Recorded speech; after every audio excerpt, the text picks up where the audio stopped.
आज हम स्टार्ट करते हैं रासायनिक बलगतिकी का चैप्टर नंबर 4 लेक्चर नंबर 3।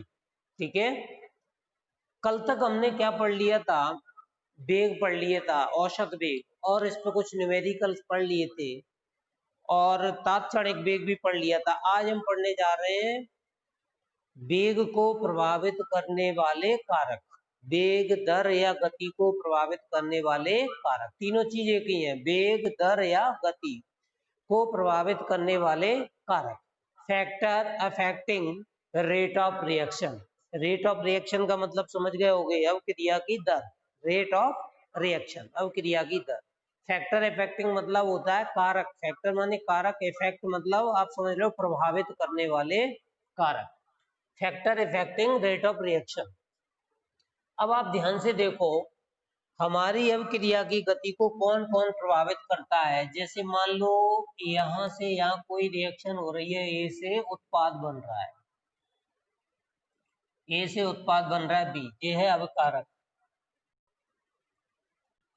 तो सबसे पहला कारक होता है अभिकारकों की सांद्रता। हमने 11th में भी पढ़ा था कि अभिकारक की सांद्रता यदि ज्यादा होती है तो अभिक्रिया की दर बढ़ जाती है। अग्रभक्रिया की दर आपने सुना भी होगा, R F forward equal to अभिकारक की सांद्रता। ऐसा कुछ पढ़ा होगा कि किसी भी अग्रभक्रिया की दर अभिकारक की सांद्रता के समानुपाती होती है और पश्च अभिक्रिया की दर उत्पाद की सांद्रता के समानुपाती होती है। अब आप ध्यान से देखोगे तो अभिकारकों की सांद्रता, पहले ही मैंने हेडिंग डाल रखी है, सब बच्चे डाल लो, अभिकारकों की सांद्रता। और यदि अभिकारकों की सांद्रता अधिक होगी तो अभिक्रिया की दर भी अधिक होगी, यानी कि अभिक्रिया की दर समानुपाती होती है। सभी बच्चे लिखो, अभिक्रिया की दर समानुपाती होती है अभिकारकों की सांद्रता। अभिकारकों की सांद्रता। और इसका एग्जाम्पल देते हैं, देखो कोई मान लो आपके पास यहाँ पर ये कोई अभिकारक है ए, एसिड है, मान लो एसिड है, और आपने एक बाल्टी जल में एक बोतल एसिड डाला तो उसकी सांद्रता कुछ रही होगी, मान लो हो सकता है 25% हो या 30% हो। फिर उससे आपने कोई चीज साफ करने की कोशिश की, टाइल्स वगैरह, एक दूसरी बाल्टी में भी आपने 4 बोतल मिला लिया एसिड, तो बताओ जो 4 बोतल मिलाए एक बाल्टी में उसकी सांद्रता ज्यादा होगी। अब हम रेट ऑफ रिएक्शन देखते हैं कि किसमें अभिक्रिया की दर ज्यादा होगी, जिसमें सांद्रता ज्यादा वो जल्दी रिएक्ट करेगी या जिसमें सांद्रता कम है वो। तो आप प्रयोग से देखोगे तो जो एक बोतल मिलाई है उसमें सांद्रता क्या है अभिकारक की? कम। और जब सांद्रता कम होगी तो उसकी जो साफ करने की दर है वो भी बहुत धीमी होगी, आराम आराम से करेगी, हो सकता है किसी किसी चीज को करेगी। लेकिन जिसमें 4 बोतल आपने एसिड मिला रखा है वो टाइल्स को तुरंत साफ कर देगी, कितनी भी गंदी हो रही है, मिट्टी वगैरह जो भी लगा हुआ साफ कर देगी। तो दर किसकी ज्यादा थी? जिसकी सांद्रता ज्यादा होती है, यानी अभिकारक की सांद्रता बढ़ाने से अभिक्रिया की दर बढ़ जाती है। जी हमने कल भी पढ़ा था कि अभिकारक की सांद्रता अधिक होने से अभिक्रिया की दर बढ़ जाती है। धीरे धीरे जब अभिकारक यहाँ से घटते हुए कम होते हैं तो दर भी धीरे धीरे समय के साथ क्या होती जाती है? कम होती जाती है। ये भी हमने कल पढ़ा था कि अभिकारक की सांद्रता धीरे धीरे कम होती है समय के साथ, तो अभिक्रिया की दर भी समय के साथ क्या होती जाती है? घटती जाती है। बोलो, ये आपको समझ में आ गया इतना? दूसरी हेडिंग डाल लो, अभिक्रिया का ताप। बहुत अच्छे से पढ़ेंगे, ये बहुत इंपॉर्टेंट क्वेश्चन है। अभिक्रिया का ताप। तो देखो, यदि मैं किसी अभिक्रिया का ताप बढ़ा दूं तो अभिक्रिया की दर पर क्या प्रभाव पड़ेगा? दर बढ़ेगी या घटेगी? वैसे तो आप जानते हो ताप बढ़ाने से अणुओं की गतिशीलता बढ़ जाती है, और गतिशीलता अणुओं की बढ़ेगी तो ताप बढ़ाने से अभिक्रिया की गतिशीलता बढ़ जाएगी, मतलब दर भी उसकी बढ़ जाती है, गति बढ़ जाती है। ताप बढ़ाने से अणुओं की गतिशीलता बढ़ती है तो दर भी बढ़ती है, लेकिन कुछ अभिक्रियाओं में ताप बढ़ाने से अभिक्रिया पीछे चलने लगती है। वो ध्यान करो, लीसा तेलिए का नियम, ऊष्मा शोषी अभिक्रियाओं में ताप बढ़ाने से अभिक्रिया अग्र दिशा में चलती है और ऊष्मा क्षेपी अभिक्रियाओं में ताप बढ़ाने से अभिक्रिया पश्चिम दिशा में चलती है। जैसे मैं आपको अग्र दिशा के लिए बात करूं तो कोई रिएक्शन आपको दे दी, जैसे मैंने कोई भी दे दिया कार्बन प्लस O2 CO2। अब इसको मुझे जलाना है ऑक्सीजन की उपस्थिति में, तो ताप देना पड़ेगा, तब कार्बन डाइऑक्साइड। लेकिन मैं यदि तुम्हें एक एग्जांपल दे दूं, जैसे कली चूना CaO और इसमें जल मिला दूं H2O, तो ये बनेगा बुझा हुआ चूना CaOH का वोल्टवाइज।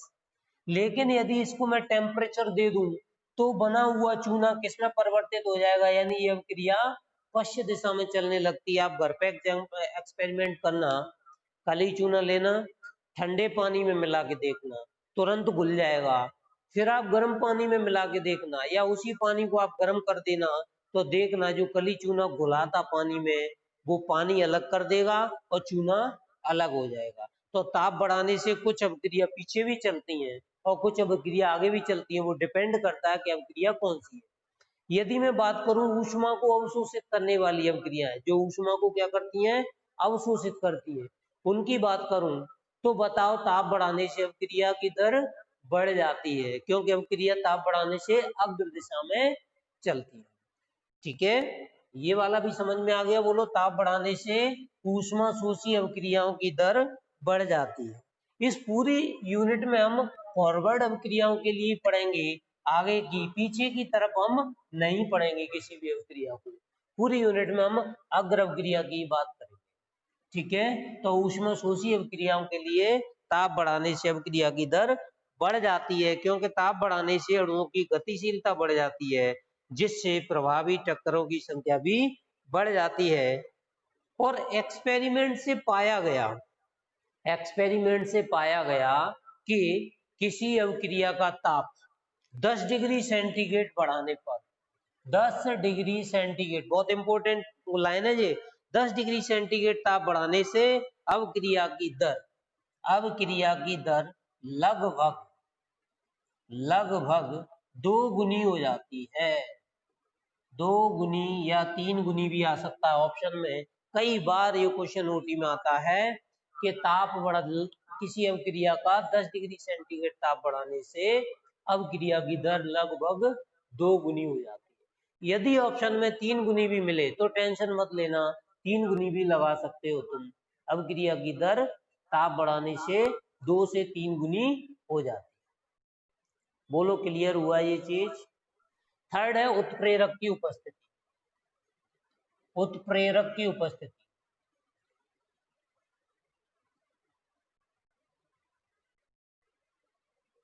देखिए, उत्प्रेरक क्या होते हैं? उत्प्रेरक अभिक्रिया की दर को बढ़ा भी देते हैं, 95% अभिक्रियाओं में ये बढ़ाते ही हैं। कुछ उत्प्रेरक ऐसे होते हैं जो अभिक्रिया की दर को घटा भी देते हैं। वो डिपेंड करता है उत्प्रेरक के ऊपर कि वो कैसा है, यानी कि किसी अभिक्रिया के लिए कोई उत्प्रेरक सूटेबल होता है तो वो बढ़ा देता है, यदि वो सूटेबल नहीं है तो वो घटा भी सकता है, डिपेंड करता है उत्प्रेरक कैसा है। तो 2 प्रकार के उत्प्रेरक होते हैं, एक होते हैं धनात्मक, एक होते हैं ऋणात्मक। जो धनात्मक उत्प्रेरक होते हैं वो अभिक्रिया की दर को बढ़ाते हैं, जो ऋणात्मक उत्प्रेरक होते हैं वो अभिक्रिया की दर को घटा देते हैं।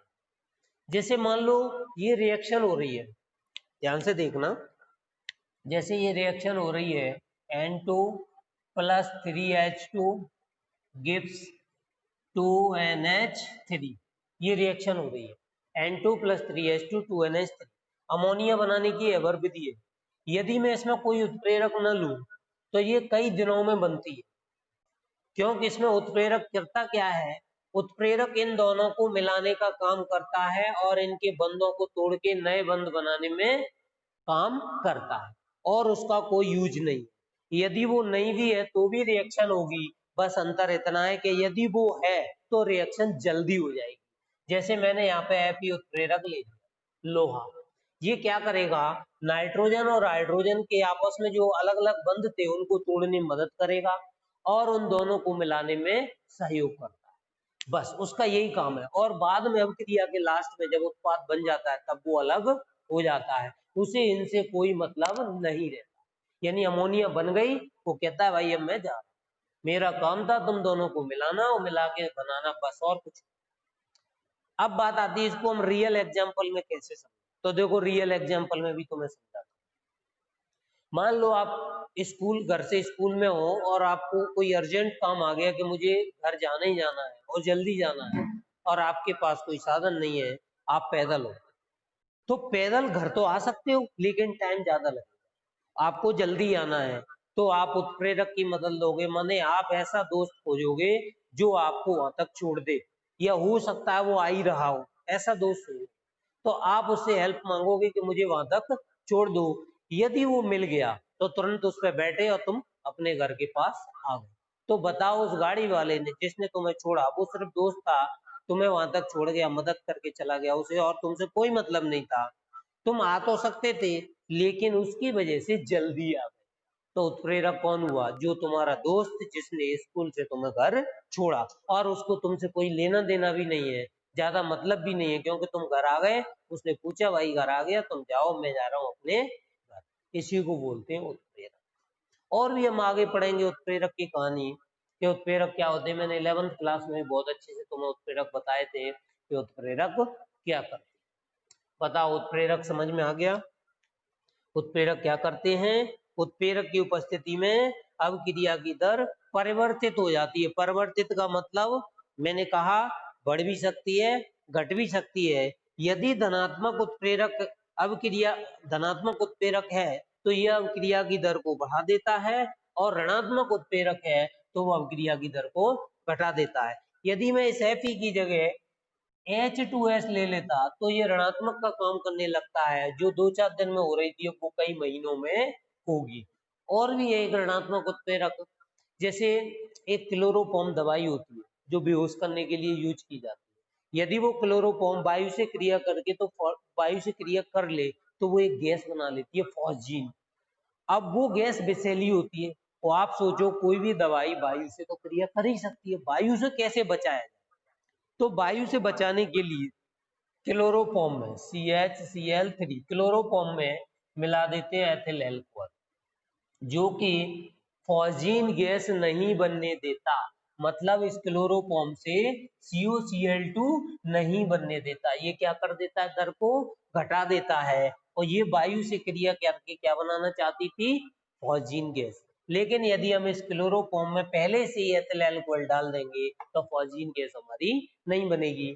यानी कभी कभी हमें ऋणात्मक उत्प्रेरक अच्छे भी लगते हैं, जैसे यहाँ पे ये अच्छा है, लेकिन कई जगह जहाँ हमारा काम खराब हो जाए वहां बेकार लगते हैं। ठीक है, तो ऋणात्मक उत्प्रेरक कई जगह अच्छे हैं और कई जगह बेकार है, वो डिपेंड करता है किस अभिक्रिया के लिए हम यूज कर रहे हैं। और भी मैं तुम्हें आगे जाके उत्प्रेरक पढ़ाऊंगा कि उत्प्रेरक क्या क्या काम कर सकते हैं। ठीक है, अभी फिलहाल उत्प्रेरक समझ में आ गए क्या। चौथा है दाब। दाब बढ़ाने से कौन सी ऐसी अभिक्रिया है जिनका जिनकी दर बढ़ जाती है, और कौन सी ऐसी अभिक्रिया है जिनकी दर घट जाती है, और कौन सी ऐसी अभिक्रिया है जिनकी दर अपरिवर्तित रहती है। एक तो ध्यान रखना, दाब का प्रभाव गैसीय अभिकारकों पर ही पड़ता है। बताओ ठोस पर कुछ पड़ेगा, लोहे की रॉड रखी है उस पर क्या दाब, दाब लगाओ कुछ होगा, कुछ नहीं फर्क पड़ना। केवल दाब का प्रभाव गैसीय अभिकारकों पर ही पड़ता है, ये चीज हमेशा ध्यान रखना। तो देखो, गैसीय अभिकारकों का दाब बढ़ाने से उस अभिक्रिया की दर बढ़ जाती है जिसके उत्पाद में मोलों की संख्या कम होती है। जिसके उत्पाद में, ये लाइन इंपॉर्टेंट है, जिसके उत्पाद में मोलों की संख्या कम होती है, कम होती है, उन्हीं अभिक्रियाओं की दर बढ़ती है। अब देखो मैं एक रिएक्शन दे रहा हूं तुम्हें, जैसे इसी की बात कर लूं, चलो ये रिएक्शन ही है, ये रही N2 + 3H2 gives 2NH3। ये सब गैस है, ये भी गैस है, ये भी गैस है और अमोनिया भी गैस है। यदि मैं इसकी बात करूं कि ये गैसीय अवकारक हैं, इन पे दाब लगाऊं तो क्या होगा, अवक्रिया की दर बढ़ेगी या घटेगी? तो देखो, इधर है 1 मोल इसका और 3 मोल इसका, टोटल कितने मोल है? 4 मोल। इधर कितने हैं? 2 मोल। मैंने क्या कहा? उत्पाद में मोलों की संख्या कम होती है, यानी कि ऐसी अवक्रियाएं जिनके उत्पाद में मोलों की संख्या कम होती है, यदि उन पे मैं दाब लगाऊं तो अवक्रिया की दर बढ़ जाती है। तुम खुद सोचो, 4 मोल को पिचकाओगे, उस पर प्रेशर लगाओगे, 3 और 1 मोल आपस में मिलाओगे, तुम प्रेशर लगा रहे हो, तो बताओ अमोनिया गैस जल्दी बनेगी कि नहीं? यानी कि इधर तुम क्या लगा रहे हो? प्रेशर लगा रहे हो। इधर क्या, वो तो पूरे पात्र पर ही प्रेशर लगता है, तो इधर मोल ज्यादा थे अवकारक के, तुमने प्रेशर लगाया तो 2 से क्या तुरंत 4 हो जाएंगे। तो ऐसी अवक्रियाओं की दर बढ़ जाती है जिनके उत्पाद में मोलों की संख्या कम होती है। अब मैं तुमसे बात करूं कि अपरिवर्तित कैसी अवक्रियाओं की रहेगी? देखो, ऐसी अवक्रियाओं की रहेगी H2 प्लस I2 2HI। बताओ, इस पर पूरे पात्र पे आप दाब लगाओगे, प्रेशर लगाओगे तो क्या होगा? अपरिवर्तित रहेगी। कैसे? इधर 1 मोल, इधर भी 1 मोल, तो हो गए कितने? 2 मोल। अभिकारक के कितने मोल? 2। उत्पाद के भी कितने मोल? 2। जब दोनों तरफ मोल बराबर है, आप कितना भी दाब ऐसी अवक्रिया पे लगाओगे, अवक्रिया की दर कैसी होगी? अपरिवर्तित रहेगी। इस पर कोई प्रभाव नहीं पड़ेगा, न ये आगे जल्दी चलेगी न ये पीछे जल्दी चलेगी। तो ये अवक्रियाएं कैसी हैं? जिधर अवकारक और उत्पाद दोनों के मूल जब समान हो तो उन अवक्रियाओं पर दाब का कोई प्रभाव नहीं पड़ता। अब तीसरे प्रकार की मैं कोई अवक्रिया दे दूं जिसमें मूल ज्यादा हो, जैसे मैंने मान लो दे दिया कोई अवक्रिया PCl5 PCl3 प्लस Cl2। देखो, इधर 1 मोल अवकारक के और इधर 1 मोल और 1 मोल, टोटल कितने हो गए? 2 मोल। अब देखो, उत्पाद में कितने मोल है? 2। और ऐसी अवक्रिया में आप दाब लगाओगे तो बताओ, अवक्रिया की दर और घट जाएगी। फॉरवर्ड की जगह कहाँ चलने लगेगी? बैकवर्ड, पीछे की तरफ बढ़ने लगेगी। तो अब आप समझ गए होंगे कि दाब का प्रभाव एक तो गैसीय अवकारकों पर पड़ता है, और यदि आप दाब लगाते हो तो अवक्रिया, उन अवक्रियाओं पर दाब का प्रभाव पड़ेगा जिनके मूलों की संख्या में डिफरेंस हो, अवकारक और उत्पाद। और यदि उत्पाद में मूलों की संख्या कम है, जिन अवक्रियाओं के उत्पाद में मूलों की संख्या कम है, उन अवक्रियाओं पर दाब लगाने से अवक्रिया की दर बढ़ जाती है। बताओ, समझ में आया? पांचवा है पृष्ठ क्षेत्रफल। कितना अच्छा है पृष्ठ क्षेत्रफल, बहुत ही इंपॉर्टेंट। पृष्ठ क्षेत्रफल, एक तो सारे बच्चे टाइम पे जुड़ा करो, यदि आप टाइम पे नहीं जुड़ोगे ना तो नुकसान हो जाएगा, क्योंकि कभी रिकॉर्ड हो पाता है, कभी वीडियो रिकॉर्ड नहीं हो पाता। और पर्सनली एक एक के लिए मैं रिकॉर्ड करूं तो बहुत मुश्किल हो जाएगा पढ़ाना। जैसे एक बच्चा नहीं आया, वो कहे कि उसके लिए तो बहुत ही मुश्किल है, हो नहीं पाएगा। कभी कभार हो जाए तो हो जाए, अलग की बात है। इसीलिए टाइम पे जुड़ो। मैं क्यों यहाँ आधे घंटे पहले आ जाता हूँ, बताओ, तुम्हें पढ़ाने के लिए। मैं यहाँ 9:30 बल्कि 9:15 पे आ जाता हूँ, तुम्हें 10 से पढ़ाता हूँ, फिर भी मैं जल्दी आ जाता हूँ, क्योंकि मुझे पता है 15-20 मिनट में मुझे नेट वेट चेक करना है, अपना लैपटॉप लगाना है, कैमरा लगाना है, माइक वाइक सब चेक करके रखना है, तब जाके मैं तुम्हें क्लास पढ़ाता हूँ। तुम भागते हुए मार्केट जाएंगे, बोले अभी आते हैं, 10 बजे आएंगे, फिर देखेंगे क्लास तो स्टार्ट हो गई, चलो फिर नेट वेट कनेक्ट करेंगे, तब तक 10:30 बजे। ऐसे क्यों करते हो? जब तुम पैसे दे रहे हो, फीस लग रही है, हालांकि जो वो बच्चे हैं लेट वाले जिनकी फीस जमा नहीं है ना, क्योंकि उन्हें अभी टेंशन नहीं है, हो सकता है वो ना भी पढ़े, लेकिन जिनकी जमा है वो तो टाइम टू टाइम पढ़ते भी। समझ गए? चलो, पृष्ठ क्षेत्रफल पर ठीक है, वो बच्चे कुछ दिन और पढ़ लें, 25 तारीख लास्ट डेट होगी उनकी, यदि फीस जमा नहीं की, क्योंकि कुछ बच्चे 25 तक बोल रहे हैं, वो लास्ट दिन होगा जिन्होंने फीस जमा नहीं की, क्योंकि मुझे उनको पढ़ाने का कोई शौक भी नहीं है। पृष्ठ क्षेत्रफल क्या है? पृष्ठ क्षेत्रफल का मतलब होता है, जैसे ये पेन है तो इसका पृष्ठ क्षेत्रफल अभी कुछ होगा, और मैं इसको काट दूं बीच में से बहुत सारा, तो इसका पृष्ठ क्षेत्रफल मैंने बढ़ा दिया। है ना। एक चौक है, चौक, और यदि मैं चौक को पीस दूं तो बताओ उसका पृष्ठ क्षेत्रफल बढ़ गया कि नहीं, क्योंकि उसके कई सारे टुकड़े कर दिए। ठीक, तो उसी को हम बोलते हैं पृष्ठ क्षेत्रफल, ये भी पृष्ठ क्षेत्रफल है। ठीक है, अब देखो पृष्ठ क्षेत्रफल बढ़ने से अब क्रिया की दर क्या होगी। कोई भी मैं आपको अभिकारक दे दूं, जैसे मैंने इसमें अभिकारक दे दिया ये चीनी है, और इसको मैंने जल में मिला दिया, और एक यहाँ पे मैंने ये चीनी के टुकड़े बड़े बड़े हैं। बताओ इस जल में, यहाँ पे भी जल भरा है, यहाँ पे भी जल भरा है, तो आप खुद समझो ये जो छोटे टुकड़े हैं इनका पृष्ठ क्षेत्रफल ज्यादा होगा कि नहीं होगा, ये बड़े टुकड़े इनका पृष्ठ क्षेत्रफल कम होगा। कौन जल्दी घुलेगा, बड़े वाले टुकड़े या छोटे वाले टुकड़े? ये जल्दी घुलेंगे क्योंकि इनका पृष्ठ क्षेत्रफल अधिक है। पृष्ठ क्षेत्रफल बढ़ने से अब क्रिया की दर, बोलो कमेंट में, बढ़ जाती है। और एग्जाम्पल दे सकता हूं इसके, जैसे मान लो आपके पेट दर्द है, आपने टेबलेट खा ली, तो वो आधे घंटे में असर दिखाएगी। अब क्रिया की दर धीमी है क्योंकि टेबलेट खाई, आपको इंस्टेंटली तुरंत राहत चाहिए, तो आप क्या करोगे, डॉक्टर क्या करेगा, तुरंत इंजेक्शन लगाएगा। क्यों? क्योंकि जो टेबलेट है वो ठोस अवस्था में तुम्हारे अंदर जाएगी, पानी में जाके घुलेगी, धीरे धीरे असर दिखाएगी। जो इंजेक्शन दिया उसका पृष्ठ क्षेत्रफल अधिक है, भले ही उसी फॉर्मूले का इंजेक्शन है, उसी फॉर्मूले की टेबलेट है, बराबर डोज है दोनों में, लेकिन जो इंजेक्शन लगाया वो तुरंत 5 मिनट के अंदर आपको असर दिखाएगा, क्योंकि वो सीधा घुला हुआ है, और वो घुली हुई चीज उसका पृष्ठ क्षेत्रफल अधिक है। इसीलिए अब क्रिया की दर पृष्ठ क्षेत्रफल बढ़ने से बढ़ जाती है। मैंने तुम्हें हर चीज का एक एक एग्जाम्पल दिया है, यदि अब भी तुम्हें इसको बढ़िया से याद नहीं कर पाओगे तो इसमें गलती बताओ किसकी। मैंने तुम्हें हर चीज के एग्जाम्पल दिए हैं कि नहीं। हाँ, अब आते हैं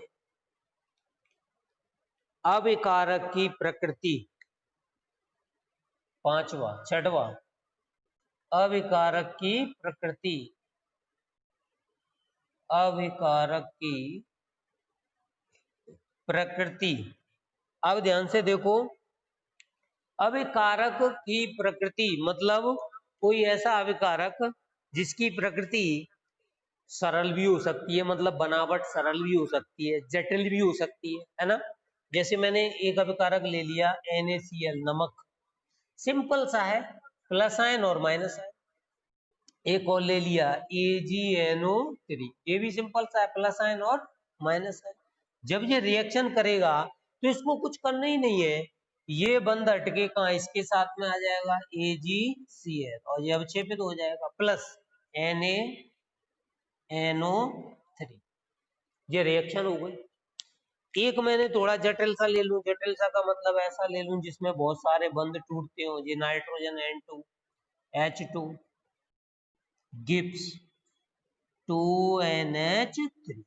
अब देखो इसमें ये बंध टूटेंगे, ये बंध टूटेंगे, ये भी टूटेंगे, ये सारे बंध टूटेंगे, ये भी बंध टूटेंगे, और बंधों को तोड़ने में ऊर्जा अधिक चाहिए, और सारे बंध टूट के नए बंध बनेंगे। तो ये दो तरह के मैंने अभिकारक ले लिए, एक ये थे आयनिक प्रकृति वाले, ये कैसे हैं, आयनिक। एक मैंने ले लिए सहसंयोजक प्रकृति वाले, सहसंयोजक प्रकृति, सहसंयोजक का मतलब हो गया क्या, जिनमें साझेदारी वाले बंध हो, साझेदारी वाले बंध। तो बताओ रिएक्शन कौन से अभिकारक में जल्दी होगी, आयनिक प्रकृति में या सहसंयोजक में? आयनिक में, कल हमने पढ़ी थी परसों।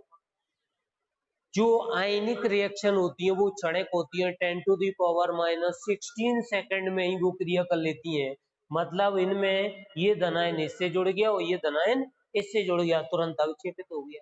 यानी कि जिन जिन अणुओं में सरल बंध होते हैं, सिंपल वाले, वो क्रिया जल्दी करते हैं, उनकी दर ज्यादा होती है, और जिनमें थोड़े जटिल बंध होते हैं, ज्यादा बंध होते हैं, वो पहले सब टूटते हैं और फिर नए बंधों का निर्माण करते हैं, इसीलिए उनकी अभिक्रिया की दर क्या होती है, कम होती है।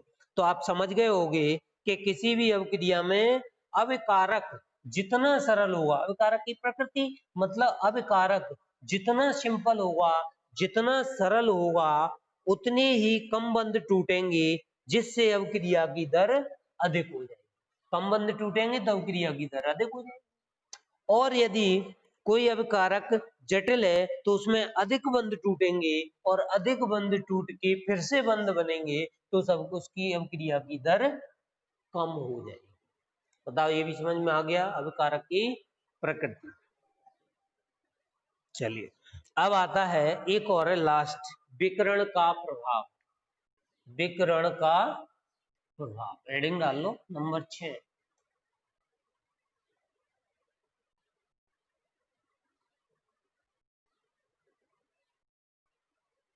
विकिरण का प्रभाव यानी कि कुछ अभिक्रियाएं ऐसी होती हैं जो किसी विशेष विकिरण की उपस्थिति में तेजी से होती हैं। जैसे एक अभिक्रिया है H2 + Cl2, तुमने पढ़ी भी होगी, सूर्य का प्रकाश। विकिरण का प्रभाव H2 + Cl2, सूर्य का प्रकाश, और ये क्या बनेगा 2HCl। मान लो यही अभिक्रिया मैं अंधेरे में कराऊं, मतलब प्रकाश ना हो, तो बताओ बनेगा तो फिर भी HCl, लेकिन किस अभिक्रिया की दर अधिक होगी? इसकी अधिक होगी, क्योंकि कुछ अभिक्रियाएं सूर्य के प्रकाश में जो फोटोन आते हैं, जो कण आते हैं, उनसे ये बंध टूट जाते हैं जल्दी, और ये बंध टूट के तुरंत नए बंध का निर्माण हो जाता है। लेकिन यहाँ क्या हो रहा है, यहाँ कोई प्रकाश नहीं मिल रहा, यहाँ तो इन दोनों को ही मशक्कत करनी पड़ेगी अपने अपने बंधों को तोड़ने में। यानी हाइड्रोजन और क्लोरीन दोनों आपस में जुड़ेंगे, तभी जब ये आपस में तोड़ेंगे बंधों को, बंध तोड़ने के बाद HCl का निर्माण करेंगे। तो ये अभिक्रिया होती है तीव्र गति से। पहली वाली कैसी होती है? तीव्र, और ये होती है मंद।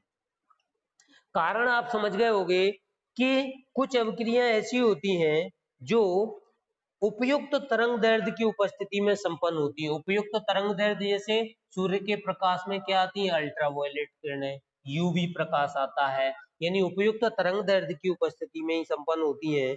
इनमें अभिकारक अणु, जैवकारक अणु ऊर्जा पाकर उत्तेजित हो जाते हैं, और उत्तेजित होकर के ये उत्पाद का निर्माण करते हैं।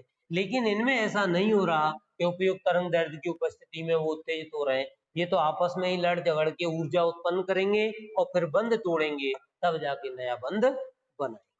बताओ, ये चीज भी समझ में आ गई क्या?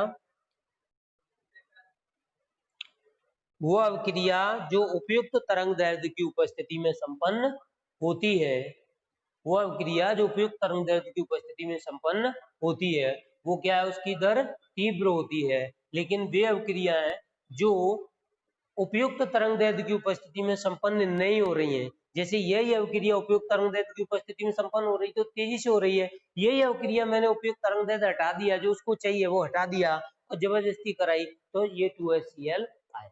जैसे मैं कहूँ तुम्हें खाने में कोई चीज अच्छी लगती है तो तुम उसको खाओगे तो ज्यादा खा जाओगे, जल्दी खा जाओगे, और मैं कहूँ नहीं तुम्हें यही खाना है और इसमें ये नहीं डालेंगे, जैसे कोई मिठाई है अब उसमें चीनी मत डालो, बिना चीनी की मिठाई दोगे ले नहीं खाओ, खोआ खाओ, तुम तो कैसे खा पाओगे? थोड़ा सा खा के छोड़ दोगे, यानी दर आपकी क्या होगी? बहुत कम।